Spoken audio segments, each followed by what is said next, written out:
Welcome back to the Peppermint Penguin. This is a continuation of my series on the redo of my craft area.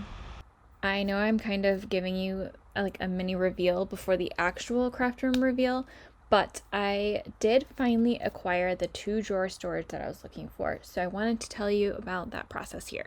So I have had this shelving unit, this cabinet underneath my craft desk. I've had this forever. I've probably had this for 7 or 8 years, and it's actually an upper cabinet that I flipped over. So I flipped all the shelves over so that the knobs were at the top, and then I put my desktop on top of it. And that is what I've had under there, but it's only 12 inches deep. And because the cabinet itself is only 12 inches deep, these shelves are less than that. And so it limited me a little bit in what I could put on them.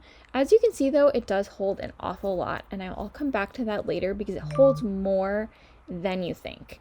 So anyway, I've been looking for a 24-inch deep set of drawers for a while, but hadn't been able to find anything in my price range, which was, my budget was less than $100. The other thing I want to note here is that clearly this is not the pretty stuff. Like, this is the stuff that really needed to be hidden in a cabinet. I mean, honestly, it's a disaster. It's all the craft stuff that I don't use all of the time. Anyway, moving on. So, when I was at Habitat for Humanity the other day, looking for a paintbrush of all things, I came across this cabinet. Now, of course, it was not a convenient day, because why would you find the thing you're looking for on a convenient day? I literally went in for a paintbrush.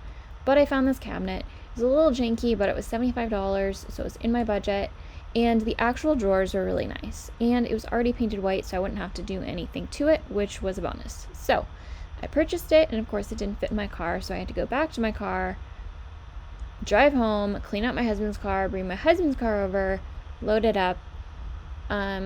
There is no footage of us bringing this into our second floor apartment, for which my husband is very grateful.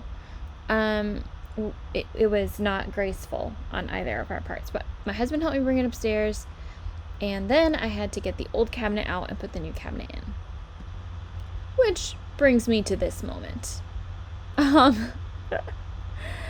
So here's the thing. The cabinet to the left, the brown cabinet that's kind of hidden there in that footage, that brown cabinet to the left is actually an old sewing machine that I was gifted, and so it kind of it's one side, but it actually is taller by a little bit. So I have these wood flooring boards in there, wedged in there, to make everything the same height. So I kind of had to play Jenga a bit to get those out, but then that left me enough space to actually pull the cabinet out without the weight of the desk on top of it. I was really trying not to disassemble my entire desk. So that is what I am doing in this ridiculous piece of footage. And now it was time to put in the new drawers, so I pushed those in, wedged them into place, realized they were deeper than I thought they were.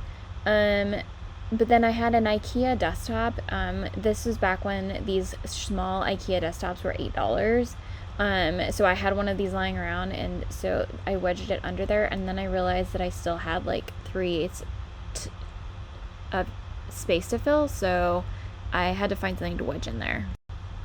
After trying what felt like every surface in my entire stash, I did find some little artboards that were starting to warp anyway, so I'm using those temporarily, and then I will track down a solution for this at a later date.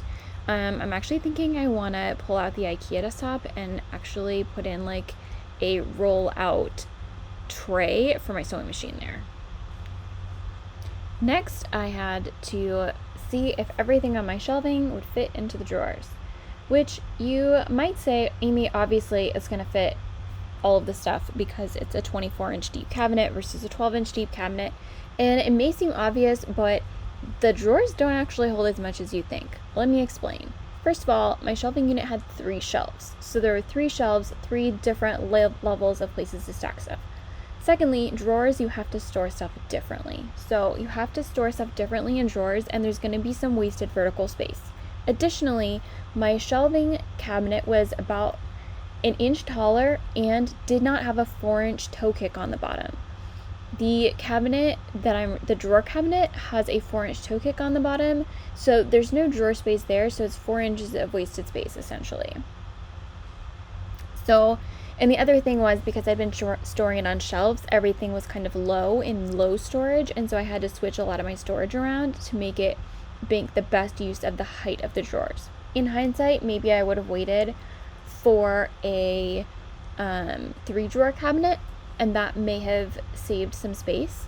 Either way, I think there still would have been the 4-inch toe kick, so that's kind of a bummer, but at the end of the day, I still was able to fit everything with room to spare. You can see that I was switching my storage around quite a bit here. I have these photo boxes that originally had lids on them, and I took all the lids off, and they're just basically drawer organizers, and they work really, really well for that. Also, one note with these drawers, you want to make sure you put heavy stuff towards the back. So like those paint bottles, I put those towards the back of the drawer so that they have the most support, so that when you pull the drawer out, it's not sagging as much in the front.